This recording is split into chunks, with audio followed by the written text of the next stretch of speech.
Hello everyone, welcome in online e learning platform of agriculture and GK. So start करते हैं हम हमारे आज के सेशन, जिसमें आपका जो मोस्ट इम्पॉर्टेंट क्वेश्चंस हैं एग्री इकोनॉमिक्स के, उनको कंटिन्यू करेंगे। ओके, सो आज के सेशन में जितने भी आपके एग्रीकल्चर इकोनॉमिक्स के इंपॉर्टेंट क्वेश्चन हैं जो आपके एग्जाम के परस्पेक्टिव से आपके लिए बहुत ज़्यादा यूज़फुल हैं, उन क्वेश्चंस को जो है हम कवर अप करेंगे। ओके, सो स्टार्ट करते हैं हम हमारे आज के सेशन को with our first question. So the first question is that dash is an application of accounting principles to the business of farming। ठीक है, सो बोल रहा है कि कौन सा ऐसा एप्लीकेशन है जिसमें आप क्या करते हो, principles of business of farming में आप यूज़ करोगे। Farm planning, farm budgeting, farm accounting या मार्केटिंग। तो याद रखना कि जो आपका क्या है, बिजनेस ऑफ फार्मिंग में जिस प्रिंसिपल को हम यूज़ करते हैं वो है आपका farm accounting. So correct option है that is option number C. ठीक है, वहीं हम नेक्स्ट देखें, बीफ एंड हाइट्स, ये किसके एग्जाम्पल हैं। So beef and heights are the example of your joint enterprises. ठीक है, जॉइंट एंटरप्राइजेस के क्या है आपके ये दोनों एग्जाम्पल हैं। नेक्स्ट है Indian farming is published by. अब जो इंडियन फार्मिंग आपकी जो आती है उसको पब्लिश्ड कौन करता है, ministry of agriculture and government of India, या ICAR, या national seed corporation of India, या नन ऑफ दीज। सो याद रखना जो आपके इंडियन फार्मिंग है इसको जो पब्लिश्ड करता है वो है आपका ICAR, यानी जो इसका ऑप्शन नंबर बी है वो इसका करेक्ट ऑप्शन है। वहीं हम नेक्स्ट देखें, जो rent is price paid for the use of land, who said it. ठीक है, ये जो टर्म है या लाइन है ये किसने बोली थी, ये रेंट जो है वो price paid for the use of land, जो लैंड हम यूज़ करते हैं उसके लिए जो प्राइस देते हैं, प्राइस हम पे करते हैं, उस पे जो प्राइस पे करेंगे उसको क्या बोलते हैं, दैट इज़ योर रेंट। ठीक है, यानी rent is a price which is paid for the use of land, land को यूज़ करने के लिए जो हमने प्राइस दिया है वो आपका रेंट हो गया। तो ये जो स्टेटमेंट है ये आपकी किसने कही थी, that is Carver. Okay, so Carver जो थे इन्होंने इस स्टेटमेंट को जो है बोला था। सो उसका करेक्ट ऑप्शन है ऑप्शन नंबर बी।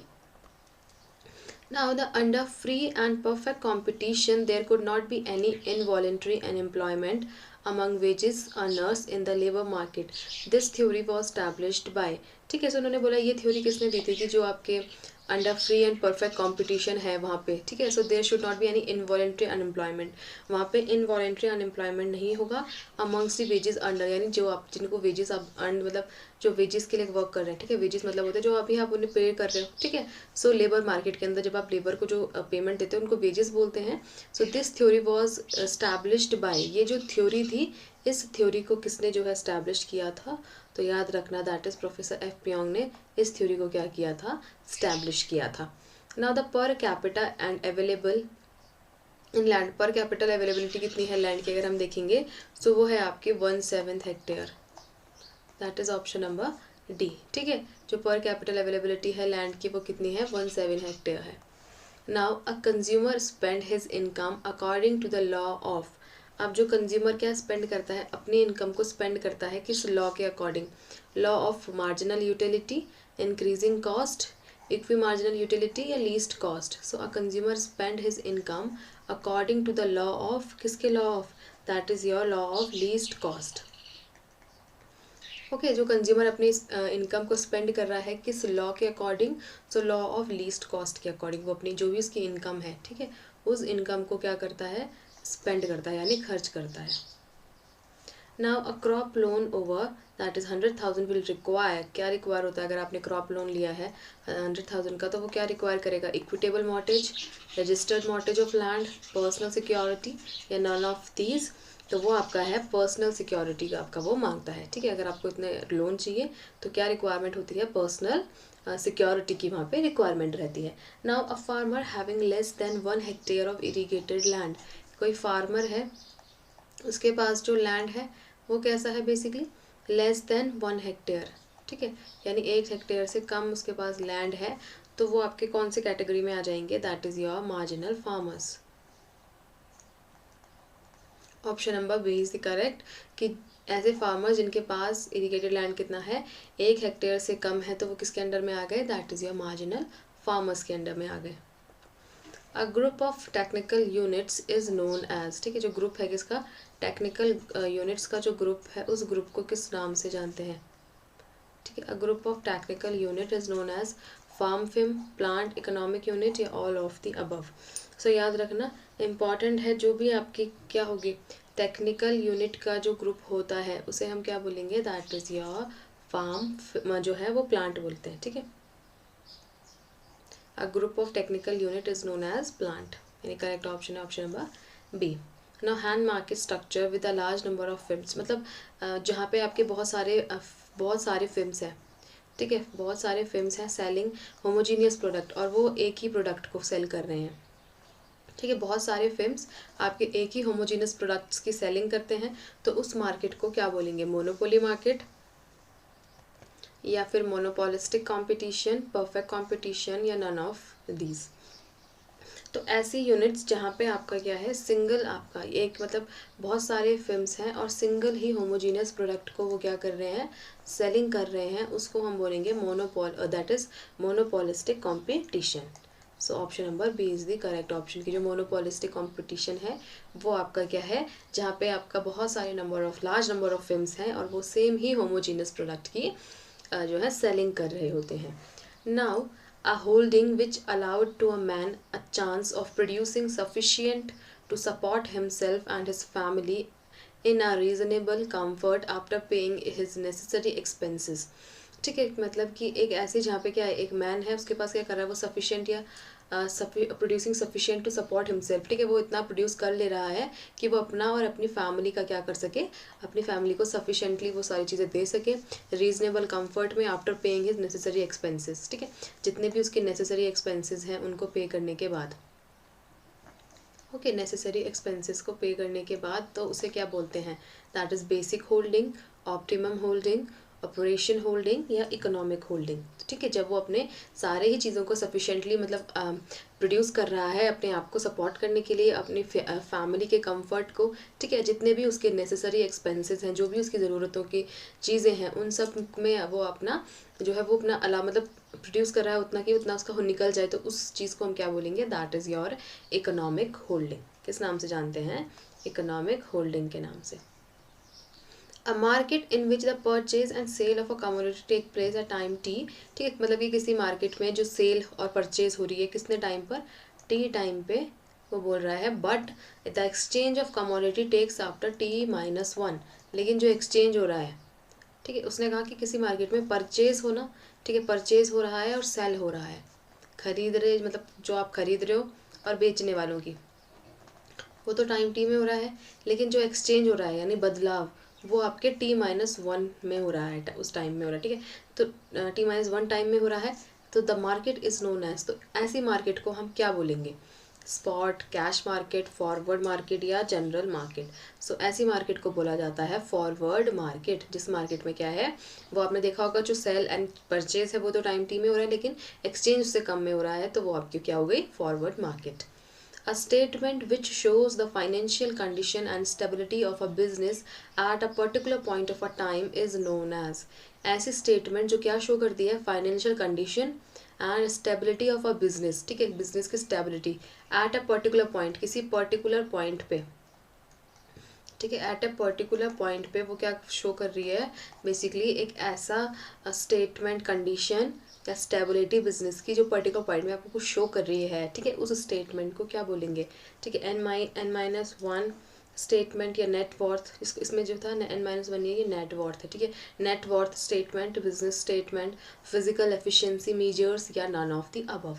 सो ऐसे स्टेटमेंट जो आपके फाइनेंशियल कंडीशन और स्टेबिलिटी ऑफ द बिजनेस को किसी पर्टिकुलर पॉइंट में, पर्टिकुलर पॉइंट के मतलब पर्टिकुलर टाइम के पॉइंट में जो है वो बताती है, वो स्टेटमेंट आपकी होती है net worth statement.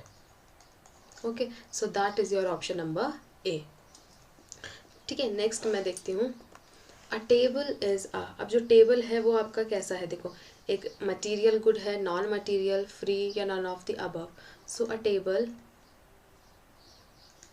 Is a, that is your कैसा है, ये एक मटेरियल गुड है, ठीक है, एक मटेरियल है ये, तो ये आपका हो गया, that is option number A. Table कैसा है आपका, मटेरियल गुड है। Now about 70% of farmers have less than how much hectare of land in India. आप जो बोल रहे हैं 70% ऑफ फार्मर्स के पास कितने परसेंट जो है आपका लैंड है, how much hectare of land, कितने हेक्टेयर ऑफ लैंड जो है वो रहता है, ठीक है, फार्मर्स के पास। ओके, सो वो बोल रहा है 5, 2, 4, 1, तो 70% ऑफ फार्मर के पास कितने परसेंट से कम जो है आपकी ज़मीन है, सो वो है आपके 2 हेक्टेयर। ठीक है, that is your 2 hectare, so उसका ऑप्शन है option number B. Now the absence of interaction between resource and activities in the process of production.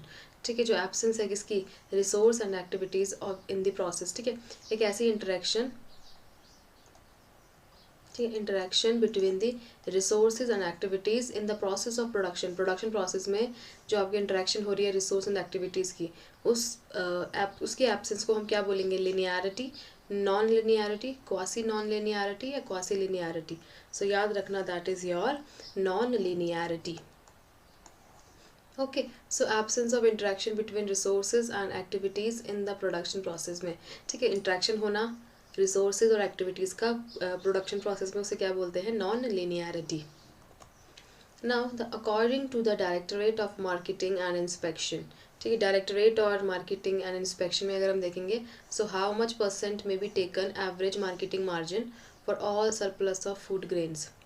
ठीक है, जितने भी आपके सरप्लस ऑफ फूड ग्रेन्स हैं, ठीक है, according to the directorate of marketing, इसके अकॉर्डिंगली जो भी आपके क्या है इंस्पेक्शन है, कितने परसेंट तक आप उसका एवरेज मार्केटिंग मार्जिन ले सकते हो, जो भी आपके सरप्लस फूड ग्रेन्स हैं इंडिया के, तो वो है आपके 25।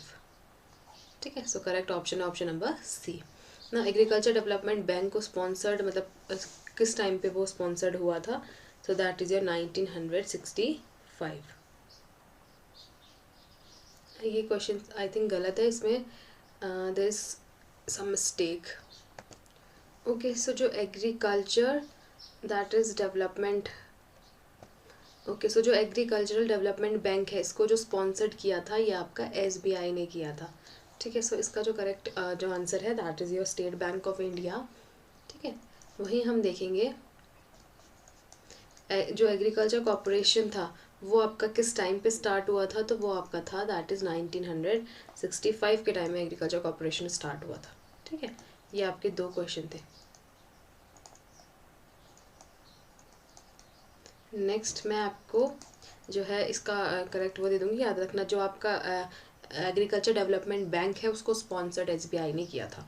अब जो एयर है ये इकोनॉमिक गुड है, फ्री गुड, ट्रांसफरेबल या ऑल ऑफ द अबव। सो ये जो एयर है ये आपके फ्री गुड में आती है। ठीक है, कैसी है, फ्री गुड है, यानी option number B. Agriculture refinance and development corporation was set up in. अब जो agriculture refinance and development corporation है ये किस टाइम पे सेटअप हुई थी, सो 1963, यानी ऑप्शन नंबर ए के टाइम पे ये आपका सेटअप हुई थी। एज इनकम इंक्रीजेज, अब जो इनकम है वो इंक्रीज़ हो रही है, सो expenditure on a light fuel, जो एक्सपेंडिचर है, ठीक है, अब जो एक्सपेंडिचर है वो लाइट फ्यूल में और रेंट में ये जनरली क्या हो रहा है, ठीक है, इंक्रीज़ हो रहा है, डिक्रीज़ हो रहा है या सेम है या नन ऑफ दिस। ठीक है, इनकम के साथ जैसे जैसे होगा तो लाइट फ्यूल और रेंट ये सारी चीज़ें क्या होती है, बेसिकली सेम रहती है, रिमेन्स दी सेम। इनकम बढ़ने के साथ इनके ऊपर खर्चा जो है, ठीक है, एक्सपेंडिचर जो है वो इनका वो जनरली कैसा रहता है, remains the same. Now at present the farming system of India has become, अब धीरे धीरे जो फार्मिंग सिस्टम है इंडिया का, जो फार्मिंग सिस्टम है वो कैसा है, export oriented, technology oriented, market या डोमेस्टिकेटेड ओरिएंटेड। ठीक है, सो वो है आपका मार्केट ओरिएंटेड। इंडिया के अंदर जो फार्मिंग सिस्टम है ये कैसा है, मार्केट ओरिएंटेड है। सो करेक्ट ऑप्शन है ऑप्शन नंबर सी। अब हम देखें जो एवरेज फिक्स्ड कॉस्ट है ये किसके इक्वल होती है, तो याद रखना that is your total fixed cost की अपॉन 100, या total fixed cost upon total variable cost, total fixed cost upon output, total fixed cost upon input. So ये जो आपकी एवरेज फिक्स्ड कॉस्ट है, average fixed cost is equals to your total fixed cost upon में output.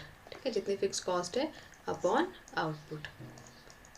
ठीक है, so इसका जो correct option है that is option number C.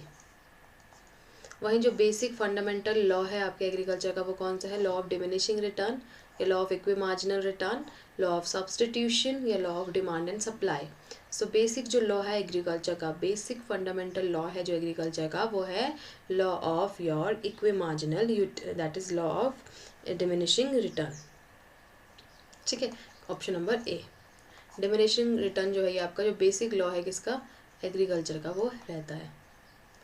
Next है, who is the first economist to have evolved by the technique of landform curve analysis. मतलब कि कौन जैसे फर्स्ट इकोनॉमिक्स थे जिन्होंने क्या था, जो टेक्निक ऑफ लैंडफॉर्म कर्व है, कर्व एनालिसिस है, इसको दिया था। David Ricardo, Baum Beveridge, that is F.Y. Edward या C. Peacock. So first economist जो थे जिन्होंने सबसे पहले टेक्निक ऑफ लैंडफॉर्म कर्व के एनालाइज को दिया था, that is your landform curve analysis. ठीक है, इस टेक्निक को जिन्होंने सबसे पहले दिया था वो कौन थे आपके, that is your F.Y. Edward. ठीक है, F.Y. एडवर्ड जो थे आपके, इन्होंने सबसे पहले जो आपके लैंडफॉर्म कर्व एनालिसिस है इसको दिया था। Now break even point is determined by, अब जो ब्रेक इवन पॉइंट है, ठीक है, ब्रेक इवन पॉइंट है, इसको डिटरमाइन किसने किया था, मतलब कब MC इक्वल्स टू MR में डिटरमाइन हुआ था, MC equals to AVC, MC equals to AC equals to AR, या TR equals to TC। So break even point ही जो है ये TR इक्वल्स टू TC के टाइम पे क्या हुआ था, इसको डिटरमाइन किया गया था, यानी option number D is the correct option. ना बिल्डिंग, मशीनरी एंड इम्प्लीमेंट्स, ये कैसे आपके रिसोर्सेज हैं, फिक्स्ड हैं, वेरिएबल हैं, फ्लो है, या none of these. So building, machinery, implements, ये सारे ही रिसोर्सेज कैसे हैं आपके, फिक्स्ड रहते हैं। So these are the fixed resources. So option number B is the correct. Now by preparing chair wood creates the, अब आपने चेयर प्रिपेयर करी है, सो वुड जो है वो क्या क्रिएट कर रही है, फॉर्म की, यूटिलिटी, टाइम की, प्लेस की, या नॉलेज की। सो जब आपने वुड क्रिएट की है, मतलब चेयर बनाई है वुड से, तो उसने कैसी यूटिलिटी को चेंज किया है, that is your form utility, है ना, उसने अपनी फॉर्म को चेंज कर दिया। आपने चेयर से क्या बनाया, मतलब वुड से क्या बनाया है, चेयर बनाई है। Now the capital market deals with दी, अब जो कैपिटल मार्केट है वो किसके साथ डील करती है, मतलब कॉटन, व्हीट, या रॉ मटेरियल, या बॉन्ड्स एंड शेयर। सो याद रखना, that is your capital market.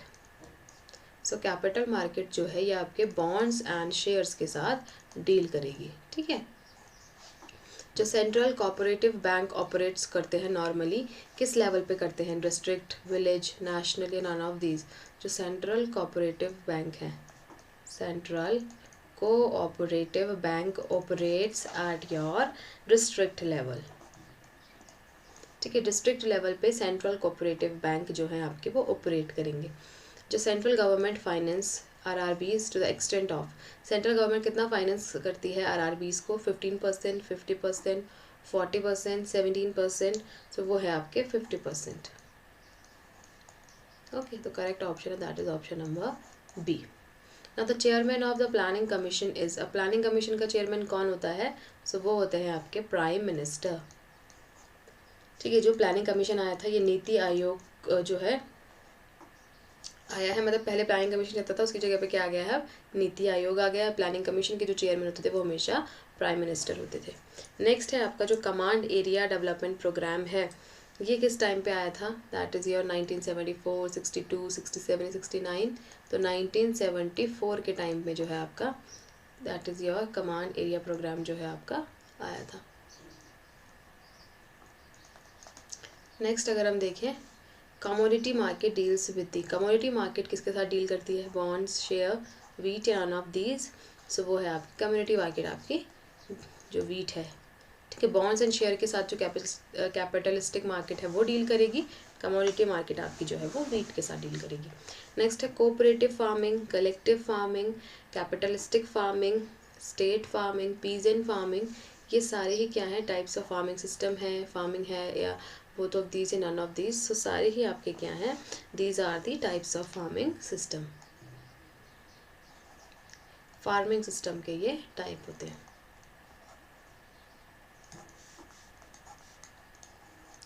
Next अगर हम देखते हैं, cooperative for tribes are called, जो कोऑपरेटिव्स ट्राइब्स हैं उनको क्या कहते हैं, camp cooperative societies, multipurpose societies, lead bank, या सविता। सो जो आपके कोऑपरेटिव हैं ट्राइब्स के लिए, cooperatives for tribes are your, वो क्या हैं आपके, that is camp cooperative societies. Okay, so correct option है that is option number A. जो कोऑपरेटिव और ट्राइब्स है उनको बोलते हैं camp cooperative societies. Now the creation of utility by way of marketing. ठीक है, यूटिलिटी का क्रिएशन करना मार्केटिंग के वे से, उनको क्या बोलेंगे? कंजप्शन, प्रोडक्शन, डिस्ट्रीब्यूशन या exchange. So creation of utility by the way of marketing is known as your production. ठीक है, क्या बोलते हैं? प्रोडक्शन बोलेंगे। नेक्स्ट है crop farming and milk production. अब ये दोनों जो हैं किसके एग्जाम्पल हैं? क्रॉप की फार्मिंग भी कर रहे हो, साथ साथ मिल्क का प्रोडक्शन भी कर रहे हो, तो कॉम्पिटेटिव एंटरप्राइजेज हैं, कॉम्प्लीमेंट्री एंटरप्राइजेज हैं, सप्लीमेंट्री एंटरप्राइजेज हैं, या none of these. So crop की फार्मिंग करना एज वेल एज आपने क्या करा है? मिल्क का प्रोडक्शन भी करा है, राइट। सो आपने क्रॉप की फार्मिंग भी करी, मिल्क का प्रोडक्शन भी किया, ये दोनों किसके अंडर में आ गए? दैट इज योर कॉम्प्लीमेंट्री, है ना। अब ये आपके कॉम्प्लीमेंट्री एंटरप्राइजेस के अंडर में आ जाते हैं। एक दोनों मतलब ये जो दोनों हैं एक दूसरे को क्या कर रहे हैं? कॉम्प्लीमेंट कर रहे हैं, compete नहीं करते हैं ना। The dairy farming, poultry farming and crop farming, pig farming, ये सारे ही फार्मिंग जो हैं ये आपके क्या रहते हैं? टाइप्स हैं फार्मिंग के, या सिस्टम है, या दोनों हैं, या none of the above. So dairy, poultry, crop, pig, ये सारे ही आपके सिस्टम ऑफ फार्मिंग है। These all are your system of farming. वहीं हम देखेंगे डिक्रीज इन डिमांड रिटर्न। मतलब डिक्रीज इन डिमांड मीन्स जब आपकी डिमांड क्या हो रही होती है? डिक्रीज हो रही होती है ना। डिमांड का क्या होना? डिक्रीज होना क्या कहलाता है? Demand changes due to change in price. जब प्राइस चेंज हो रहा है तो डिमांड भी चेंज हो रही है ना। डिमांड धीरे धीरे प्राइस के साथ बदल रही है। या demand changes not due to the change in price but due to income. लेकिन इनकम की वजह से, मतलब प्राइस की वजह से तो डिमांड चेंज नहीं हो रही है, ठीक है, लेकिन इनकम की वजह से क्या हो रही है? आपकी डिमांड चेंज हो रही है। मतलब जिस तरीके की आपकी इनकम है, आपकी डिमांड भी उस तरीके से चेंज हो रही है, ठीक है। ऐसा नहीं कि कोई चीज़ बढ़ रही है उसके बेसिस पे या घट रही है उसके बेसिस पे आपकी डिमांड बढ़ रही है या घट रही है, लेकिन इनकम के बेसिस पे आपकी डिमांड्स जो है वो चेंज हो रही होती है। करेक्ट ऑप्शन है that is option number B. Demand for necessary goods. अब जितने भी आपके नेसेसरी गुड्स हैं उनकी डिमांड हमेशा कैसे रहती है? इन इलास्टिक रहती है। The marginal productivity theory is based on the, जो मार्जिनल प्रोडक्टिविटी थ्योरी है ये किस पे बेस्ड है? आपकी assumption of perfect competition, monopolistic competition, perfect या elastic competition. So marginal utility का जो भी आपका रहता है, ठीक है, वो आपका बोल रहा है किस तरीके का कंपटीशन आपको देखने को मिलेगा। सो वो रहता है इलास्टिक कंपटीशन, ठीक है। मार्जिनल प्रोडक्टिविटी थ्योरी का कंपटीशन कैसा रहता है? Elastic competition. नेक्स्ट है हमारा economics law are not certain as physical law, moral, government, all of the above.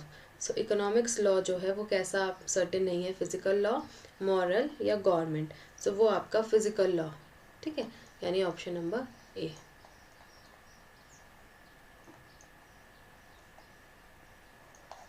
Next है इकोनॉमिक्स कैसी साइंस है? सोशल, पॉलिटिकल, नेचुरल या none of these. So economics आपकी कैसी साइंस है? That is your social science,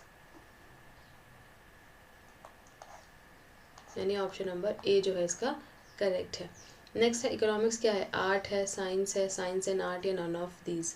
सो वो है आपकी आर्ट एंड साइंस। इकोनॉमिक आपकी आर्ट भी है एंड आपकी साइंस भी है। Economy of developing country is marked by, जो इकोनॉमी है आपके डेवलपिंग कंट्री की वो किसे मार्क होती है? Predominance of agriculture, predominance of industry, predominance of transportation या none of these.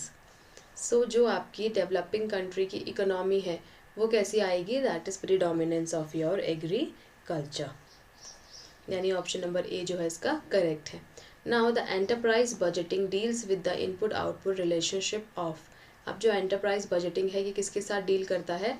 Set of different enterprises, या फिर आप कह सकते हो a single enterprises of the farm, या बोथ ऑफ द अबव या नन ऑफ द अबव, ठीक है। सो बेसिकली क्या है? That is your a single enterprises के साथ जो डील करेगा, that is option number B, वो आपका क्या होगा? and that is enterprise budgeting deals with the input output relationship of single enterprises of the firm. Next है एक्सपेंडिचर ऑन फर्टिलाइज़र. फर्टिलाइज़र के ऊपर आप जितना एक्सपेंड करोगे वो क्या होता है आपका fixed cost, variable cost, marginal cost या टोटल कॉस्ट. जो भी आप फर्टिलाइज़र के ऊपर अपना एक्सपेंड करते हो, ठीक है, उसको हम क्या बोलेंगे, that is your variable cost. ठीक है, यहाँ पे क्या है, वेरिएबल कॉस्ट आपकी आएगी. That is option number B. ठीक है, सो अभी यहाँ पे थोड़ा इलेक्ट्रिसिटी का इशू हो गया है. ठीक है, सो हम जो नेक्स्ट आपके हैं वो मैं आपके नेक्स्ट वीडियो में आपको जो इसके रिमेनिंग क्वेश्चंस हैं उनके साथ कंटिन्यू कराऊंगी. Okay, so that's all for this time. Thank you everyone.